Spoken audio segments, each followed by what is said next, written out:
Good morning, નમસ્કાર. આજની તારીખ છે 13/8. ઇન્ડિયન એક્સપ્રેસ ન્યૂઝ એનાલિસિસ અને સાથે જે પણ હાઇલાઇટેડ ન્યૂઝપેપર છે એ તમને ટેલિગ્રામ ચેનલમાં મળી રહેશે.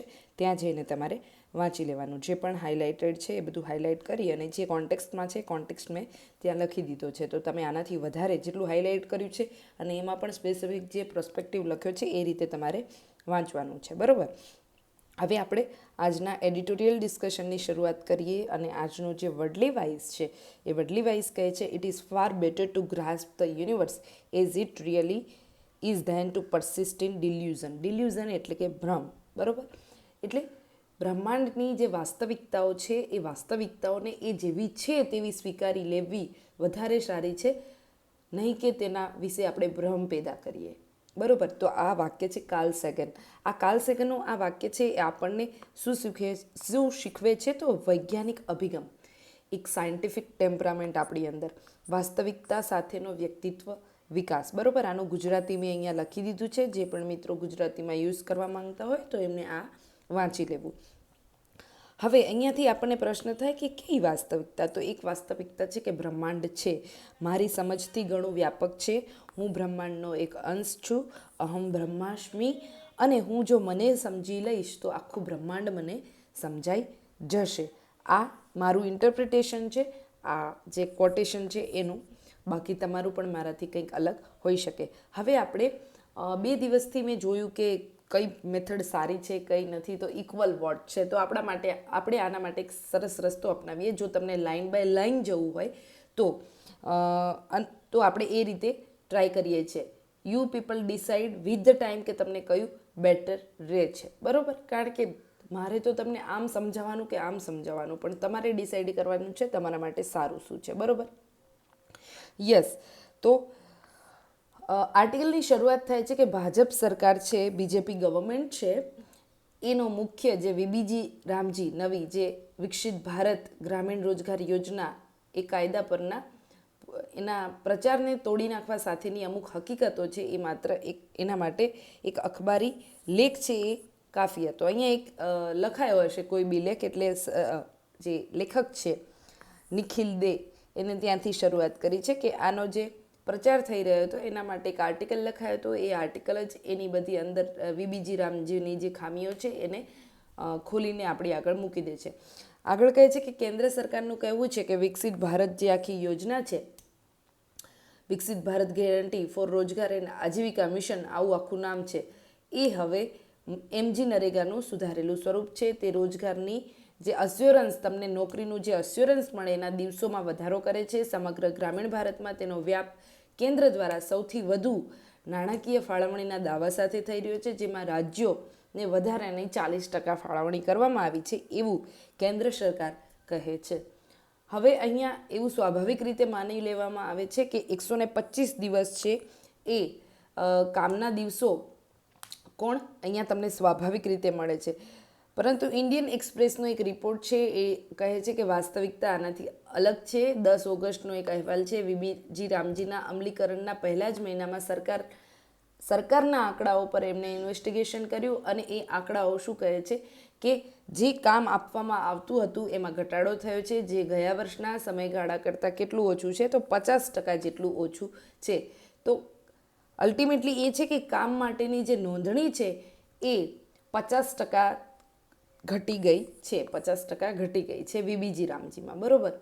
હવે આગળ કહે છે કે ગયા મહિને જે નરેગા સંઘર્ષ મોરચા દ્વારા કરવામાં આવેલી પ્રેસ કોન્ફરન્સમાં જાન્યુઆરી-જૂન 2026ના કામની સરખામણીને જ્યારે 2025 મંથ ઓન મંથ કરે, બરાબર, યર ઓન યર હોય એમ, જૂન 2026ની સરખામણી જ્યારે જૂન 2025 સાથે કરવામાં આવી ત્યારે ખબર પડી કે કુલ જે તમને કામ મળે એ 335.4 મિલિયન, જે પેલા લોકોને એટલા દિવસો કામ મળતું હતું એ અત્યારે ઘટીને 215.2 મિલિયન થઈ ગયું છે. મતલબ કે એમાં પણ કેટલો ઘટાડો થયો છે?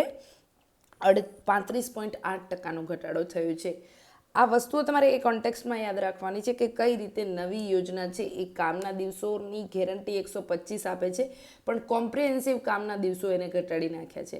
અગાઉના 3 વર્ષની સરેરાશની સાથે આની સરખામણી કરીએ તો આટલો જ ઘટાડો જોવા મળે છે. હવે આ એવા દેશમાં બની રહ્યું છે કે જ્યાં રોજગારી ડેપ્રાઇવેશન છે એ સૌથી વધારે છે. મતલબ કે અહીંયા ગરીબી છે, બેરોજગારી છે, દુષ્કાળના કારણે લોકો મુશ્કેલીનો સામનો કરી રહ્યા છે, વરસાદના કારણે કરી રહ્યા છે. ત્યાં 125 દિવસની રોજગારીની ખાતરીનો વિચાર એ માત્ર શું હતું?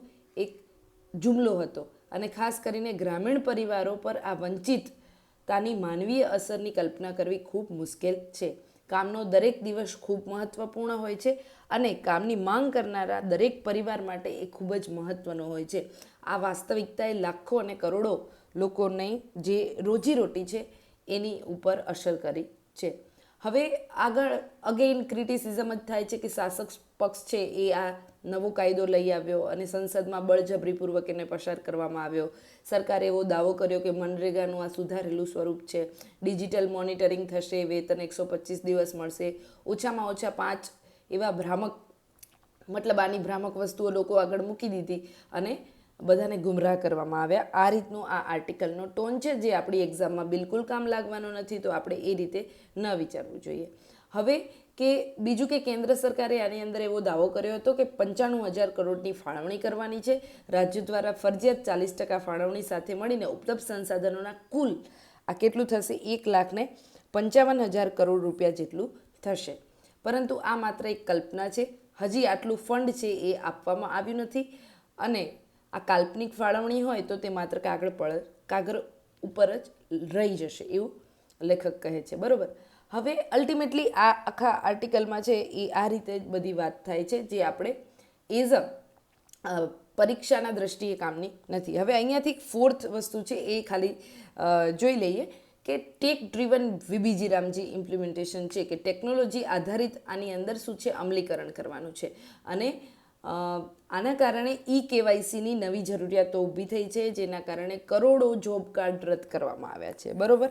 ઘણા બધા જોબ કાર્ડ રદ થઈ ગયા અને આને આ રીતે સમજીએ તો એ મતલબ થાય આનો કે પરિવાર જે પણ ગરીબ પરિવારો હતા એમના જોબ કાર્ડ રદ થવાના કારણે એમને અત્યારે કામ મળી રહ્યું નથી. બીજું અહીંયા આપણે લઈ આવ્યા છીએ NMMS યાની આ એક ફેશિયલ રેકગ્નિશન એપ્લિકેશન છે જેમાં કામદારોના ફોટા દિવસમાં 2 વાર અપલોડ કરવાના, એને મેચ કરવાના અને આના કારણે જો આ વસ્તુ થવામાં નિષ્ફળ રહે તો પછી એ લોકોને કામ પણ મળતું નથી અને આ ગરીબ પરિવાર છે એ યોજનામાંથી બહાર નીકળી જાય છે. તો અલ્ટિમેટલી લેખક એવું કહે છે કે આમાં એક્સક્લુઝન વધારે પડતું થઈ ગયું છે ઇન્ક્લુઝન કરતાં. મતલબ લોકોને બહાર કાઢવાના કારણો આ યોજનાએ વધારે આપી દીધા છે રાધર દેન એમને ઇન્ક્લુડ કરવાના કારણો. તો આ વસ્તુ આ આર્ટિકલમાંથી આપણે જોઈ. હવે જે શીખવાનું છે એ વસ્તુ છે કે આપણે આને કઈ રીતે નોટ્સમાં કન્વર્ટ કરી લઈએ. એના માટે હવે મેં એક પેજ એડ કરી દીધું છે જેથી હું તમને ફટાફટ એ વસ્તુ સમજાવી દઉં. બરાબર કે શું છે? તો યસ, પહેલાં તો આ એક નવી યોજના છે જે મનરેગાની જગ્યાએ આવી છે, મનરેગાના સ્થાને આવી છે, વીબીજી રામજી. ઓકે. ત્યાર પછી રોજગારના દિવસોમાં પહેલાં 100 હતા એ 100થી આગળ વધારીને અત્યારે 125 કરવામાં આવ્યા છે. કેન્દ્ર સરકાર દ્વારા જૂના ભાવ મુજબ ₹300નું વેતન ચૂકવવામાં આવતું હતું જે અત્યારે વધારીને 375નું કરવામાં આવ્યું છે. બંધારણનો આર્ટિકલ 258 જે ભારતીય બંધારણની કલમ કેન્દ્ર સરકારને કેન્દ્રીય કાયદાના અમલીકરણ માટે રાજ્યો ઉપર જે પણ વધારાનું નાણાકીય ભારણ પડે એ પે કોણ કરશે? તો કેન્દ્ર સરકાર રાજ્ય સરકારને નાણાં આપશે. બરાબર, નાણાં આપશે. આવું 258 નંબરનો આર્ટિકલ છે એ કહે છે. બરાબર. બીજું આની અંદર વાત થઈ ટેકનોલોજી ટૂલ્સની. બરાબર. KYC છે અને NMS આ શું છે? ફેશિયલ રેકગ્નિશન એપ્લિકેશન છે. તો આટલી વસ્તુ તમારે ફેક્ટના રૂપમાં યાદ રાખવાની છે. હવે આપણે મીન્સના પર્સપેક્ટિવથી આ વસ્તુને જોઈએ તો ફોર મીન્સ આ વસ્તુ છે એ શું છે? તો સહકારી સંઘવાદની વિરુદ્ધ કેન્દ્રીયકરણ વધારે છે આ યોજના. જેમ કે આ યોજનામાં રાજ્યો માટે રાજ્યોએ 40% કોન્ટ્રીબ્યુશન પોતાનું આપવું જ પડે આ સ્કીમને ઇમ્પ્લિમેન્ટ કરવામાં, બરાબર. તો એક બાજુ 258 નંબરનો બંધારણીય આર્ટિકલ એવું કહે છે કે કેન્દ્ર રાજ્યને મદદ કરશે આ યોજના રાજ્ય ઇમ્પ્લિમેન્ટ કરે એમાં નાણાં આપીને. બીજી બાજુ આ યોજના છે એ 40% કોન્ટ્રીબ્યુશન સ્ટેટનું કમ્પલસરી બનાવે છે. હવે એક બીજી વસ્તુ આમાંથી યાદ રાખવાની છે એ છે કે કલ્યાણકારી યોજનાઓના અમલીકરણની ખામીઓ શું છે, તો કાગળ ઉપર નાણાકીય ફાળવણી, દાખલા તરીકે 95,000 કરોડ રૂપિયા છે એ આપવાના છે, બરાબર. પણ ગ્રાઉન્ડ રિયાલિટીમાં શું છે, અહીંયા સંસાધનો નથી, સંસાધનોનો અભાવ છે, અને આના લીધે જે કામને જે પ્રમોટ કરવું છે એ પ્રોત્સાહનનો પણ અભાવ છે. ઓકે, એટલે પેપર ટુ ફિલ્ડ આ કન્વર્ટ થઈ શકી નથી. બીજી એક વસ્તુ અહીંયાથી યાદ રાખવાની છે એ છે કે રોજગારી અને ગ્રામીણ સ્તરે જે સંકટો છે એમાં ઉલટાનું રોજગારીમાં કેટલો 50%નો ગ્રામીણ સ્તરે ઘટાડો થયો છે. ડિજિટલ એક્સક્લુઝનની આપણે એક વાત કરી, આ વર્ડ તમારે મેન્સમાં લખવાનો છે, જ્યાં પણ આ યોજના કે અધરવાઇઝ તમે ક્યાં પણ કોઈ બી બીજી જગ્યાએ બી લખી શકો, બરાબર. Digital exclusion.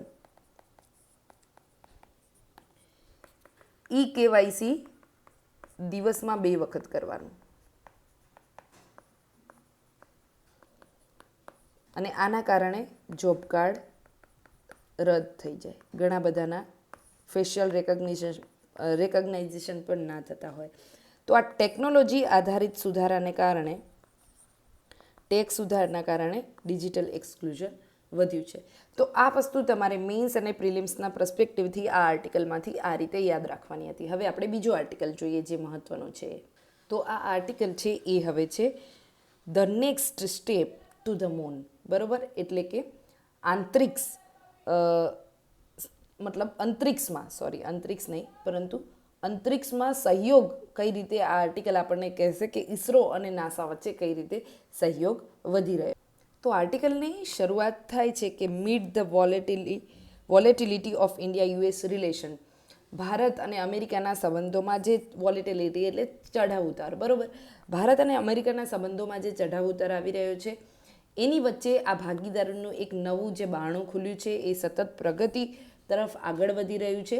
અને અંતરિક્ષનો સહયોગ છે, સ્પેસ કોઓપરેશન છે, એ વખાણવા લાયક છે. The two space agency ISRO અને NASA have never worked so closely together. બંને અંતરિક્ષની જે એજન્સીઓ છે ક્યારે આટલી નજીકથી સાથે મળીને કામ કર્યું નથી. હવે નાસા અને ઇસરો બંને કયા પ્રોગ્રામમાં, તો ગીવ મી અ હાઇલાઇટર, યસ. તો એનો મૂન બેઝ જે પ્રોજેક્ટ છે નાસા અને ઇસરોએ એસ્ટાબ્લિશ કર્યો છે મૂન બેઝ પ્રોગ્રામ. અને આ એમ્બિશિયસ પ્રોગ્રામ છે જે સ્થાપિત છે શું, તો permanent research station on the moon. આ વસ્તુ યાદ રાખવાની છે, એક રિસર્ચ સ્ટેશન સ્થાપવાનું છે મૂન પર આ પ્રોજેક્ટની અંદર, બરાબર. હવે આ કેન્દ્ર સ્થાપીને આ એક મહત્વાકાંક્ષી પ્રોજેક્ટ છે જે અવકાશ યાત્રીઓ પછી લાંબા સમય સુધી રહીને શું કરશે, અલગ અલગ લાંબા સમય સુધી રહીને એક્સપેરિમેન્ટ કરી શકે એની માટે. Humans haven't bin to the moon since 1972. 1972 પછી માણસ ક્યારે ચંદ્ર પર ગયો નથી, અને હવે ત્યાં જવાના પાછા પ્રયાસો શરૂ થઈ ગયા છે. અને લાંબા સમય સુધી આની માટે શું જોઈશે, prepare ground to longer stays. પણ આની માટે તમારે રિટર્ન મતલબ કે રોકાણ છે એ વધારે કરવું પડશે.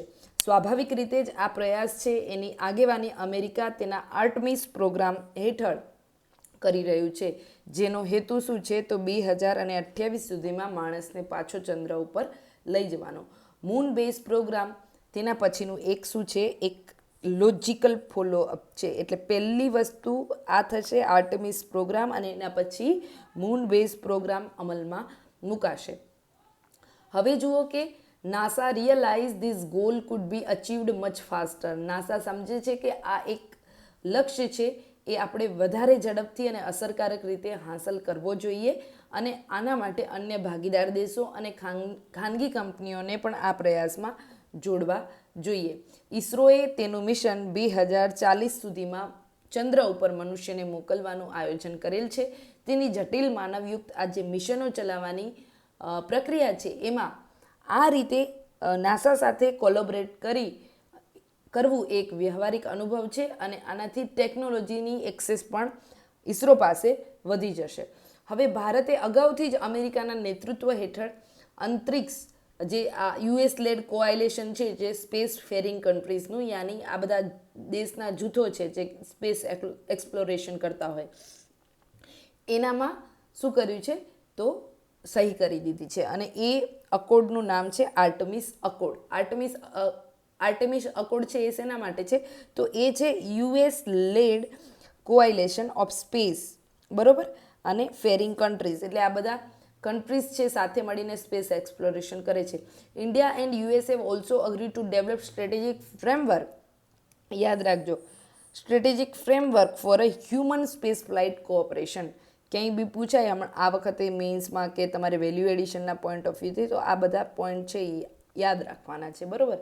હવે આગળ આર્ટિકલ કહે છે કે ચંદ્રની ખોજ છે એ માત્ર એ કોઈ વૈજ્ઞાનિક પ્રવૃત્તિ નથી, સાયન્ટિફિક એન્ટરપ્રાઇઝ હવે રહી નથી, પરંતુ આગામી કેટલાક દાયકાઓમાં જેમ જેમ અલગ અલગ દેશો ચંદ્ર ઉપર પોતાના સંશોધનોને એક્સપ્લોર કરવાનું શરૂ કરશે, તેમ તેમ ચંદ્ર છે એ શું બની જશે, આ એક ઇમ્પોર્ટન્ટ ઇકોનોમિકલી અને સ્ટ્રેટેજિકલી એક સ્થળ બની જશે. પરંતુ આની અંદર ઘણા બધા પોટેન્શિયલ પીટફોલ યાની જોખમો પણ રહેલા છે. હવે આગળ કહે છે લેખક આની અંદર કે આર્ટેમિસ અકોર્ડને વધુને વધુ અમેરિકાના નેતૃત્વવાળા ગઠબંધન તરીકે જોવામાં આવી રહ્યું છે. આની અંદર two major space power China અને રશિયા છે, આ યુએસ લેડ અલાયન્સમાં એના ભાગ નથી. The accord side step and seek to replace the 1979 moon agreement which seek to develop multilateral governance framework for use of lunar resources. ચંદ્રના સંસાધનો માટે આ જે એગ્રીમેન્ટ છે એ મૂન એગ્રીમેન્ટ 1979 જે હતો એને બાજુમાં મૂકે છે. India has been wary of joining such a international structure. Bharat આવા આંતરરાષ્ટ્રીય માળખામાં જોડાવા બાબતે હંમેશા સાવચેત રહ્યું છે. જો કે આર્ટેમિસ અકોર્ડ પર સહી કરીને એને એક પસંદગી કરી લીધી છે કે મૂન બેઝ પ્રોગ્રામમાં જોડાવાની એની જે આ ઓફર હતી યુએસ તરફથી એ એને સ્વીકારી લીધી છે અને ભારતે આ શું કર્યું છે, લોજિકલ સ્ટેપ ફોરવર્ડ જ કર્યું છે. પરંતુ અહીંયા એ વસ્તુ બહુ મહત્ત્વની છે કે ઈસરો અને નાસા છે એ ટેકનોલોજી સિસ્ટમમાં એકબીજાને બંધ ન કરી દે, મતલબ કોમ્પ્લેક્સ ના થઈ જવી જોઈએ situation. Do not get locked into, આની અંદર એ લોકડ ના થઈ જવા જોઈએ. ઈસરોનું જે વલ્નરેબલ છે ટેકનોલોજીને લઈને ડિનાયલનું, તો એ જોખમનો જો આવું થઈ જાય તો પછી ઈસરો ફરી એકવાર ટેકનોલોજી ન મળવાના કારણે વલ્નરેબલ થઈ શકે છે. તો મૂન બેઝ ઉપરનો આ ઈસરો અને નાસાનો જે સહયોગ છે એ સારો છે, લક્ષ્યોને વધુ ઝડપથી પૂરા અસરકારક રીતે પ્રાપ્ત કરવામાં મદદ કરશે અને અન્ય કોઈના લક્ષ્યોને પૂરા કરવા માટે પોતાના લક્ષ્યોને છોડી દેવા અને કે પછી એ લક્ષ્યોમાં આપણે પાછળ રહી જવું એ યોગ્ય નથી. તો આ વસ્તુ છે જે આપણે આ આર્ટિકલમાંથી શીખવાની હતી. હવે આ આર્ટિકલ છે એને આપણે જોઈ લઈએ કયા પર્સપેક્ટિવમાં, તો જે નોટ્સ વગેરે આપણે એનું એક વર્ઝન હમણાં કે બધાને અનુકૂળ નહોતું હોતું, કોઈને આ આવે છે કોઈને આ આવે છે, ભલે 2-3 લોકો જેનામાં સરસ રીતે એના અભિપ્રાય આપ્યા છે, પણ તમને પછી લોંગ ટર્મ એવું થાય કે ના સેકન્ડ વન જ સારું છે, ફર્સ્ટ વન જ સારું છે, તો આપણે આનું કંઈક કરીશું, બરાબર. જુઓ, આની માટે તમારે મહત્ત્વના મુદ્દા કયા કયા યાદ રાખવાના છે. એક છે અંતરિક્ષ સહયોગ કોની વચ્ચે થયો અત્યારે, ઈસરો અને નાસા. મૂન બેઝ પ્રોગ્રામ,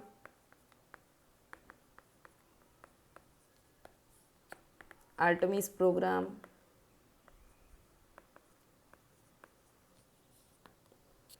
(2028) પહેલાં અહીંયા મૂન પર માણસને ઉતારી દેવાનો છે, બરાબર. હવે આર્ટેમિસ અકોર્ડ શું છે એ પણ તમે આર્ટિકલમાંથી સમજી લીધું. આર્ટેમિસ અકોર્ડ શું છે? તો અમેરિકાના નેતૃત્વમાં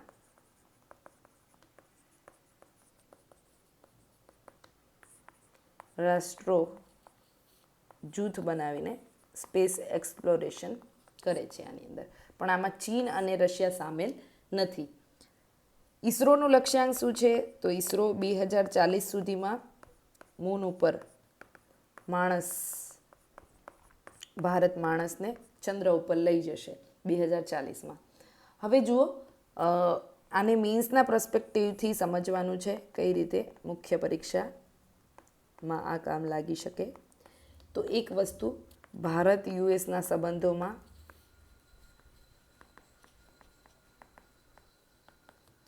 ટેકનોલોજી, સ્પેસ, એમાં સ્ટ્રેટેજિક પાર્ટનરશિપ. ઓકે, ત્યાર પછી આને સાયન્સ અને ટેકનોલોજી, એમાં સાયન્સ, ટેકનોલોજી, સ્પેસ, સિક્યોરિટી. બરાબર, સાયન્સ, ટેક, સ્પેસ અને સિક્યોરિટી, આ 3 પર્સપેક્ટિવમાં સમજી શકાય. કઈ રીતે? તો એક છે સ્પેસ ડિપ્લોમસી આવે અહીંયાથી. ઓકે, બીજું ટેકનોલોજી ટ્રાન્સફર,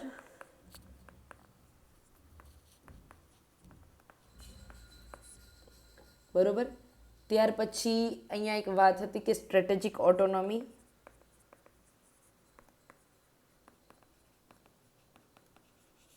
કઈ રીતે?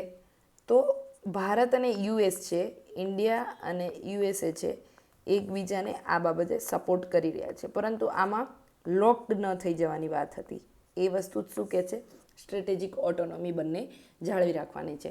પછી એવું ન થાય કે એક દેશ આને ટેકનોલોજી આપવાની ના પાડી દે તો ભારત છે એ વધારે જોખમમાં મુકાઈ જાય. તો એક એ પર્સપેક્ટિવ હતો. ત્રીજી વસ્તુ, ચંદ્ર પર જે સંસાધનો છે એ ચંદ્રને ચંદ્ર નહીં રહેવા દે, એને સંપત્તિમાં કન્વર્ટ કરી નાખશે. તો આ રીતે પણ એક વસ્તુ છે કે જે ચંદ્રનું જે અત્યારે આપણી માટે ચંદામામા છે એ કદાચ ભવિષ્યમાં એક સંપત્તિ કોઈકની બની ગઈ હોય. તો આ આર્ટિકલ છે એ આટલી વસ્તુ આપણને કહે છે. હવે આના પછીનો મહત્વનો આર્ટિકલ છે એ પણ આપણે જોઈ લઈએ. હવે આ આર્ટિકલ છે એ આર્ટિકલ કહે છે કે what AI doesn't tell you your stories matter. મતલબ કે એઆઈ તમને જે કહેતું નથી, તમારી એ વાતો ખૂબ મહત્વપૂર્ણ છે. બરાબર. હવે અહીંયાથી આપણે જોઈ લઈએ કે આર્ટિકલ શું કહે છે. It was so literary rumour mill goes. બરાબર, સાહિત્યિક ચર્ચાઓમાં એક શરતને કારણે અર્નેસ્ટ હેમિંગવે અને વિશ્વની સૌથી ટૂંકી લઘુકથા લખી, એ વેચાણ માટે બાળકના બૂટ ક્યારે પહેર્યા નથી. It was so literary rumour mill goes lunch wager led Ernest Hemingway to come up with what is said to be world short story for sale baby shoes never worn. બરોબર, કે એક Ernst હેમિંગવે એક દુઃખદ અને વિશ્વની સૌથી ટૂંકી લઘુકથા લખી કે વેચાણ માટે, આવું એનું ટાઇટલ હતું. અહીંયા હું હાઇલાઇટ કરી દઉં તો તમને બધાને એ વસ્તુ ખબર પડી જાય. For sale baby shoes never worn. વેચાણ માટે બાળકના બૂટ ક્યારેય પહેર્યા નથી. એક બાળક જે પોતાના બૂટ, એની પાસે પોતાના બૂટ છે પરંતુ એની પાસે પૈસા નથી, એટલે બાળકને એ બૂટ છે એ વેચી નાખવા છે. એ વેચવા માટે કેટલા દરબદર ભટકે છે અને એ બૂટ પહેરતો નથી. તો Hemingway may or may not have written it.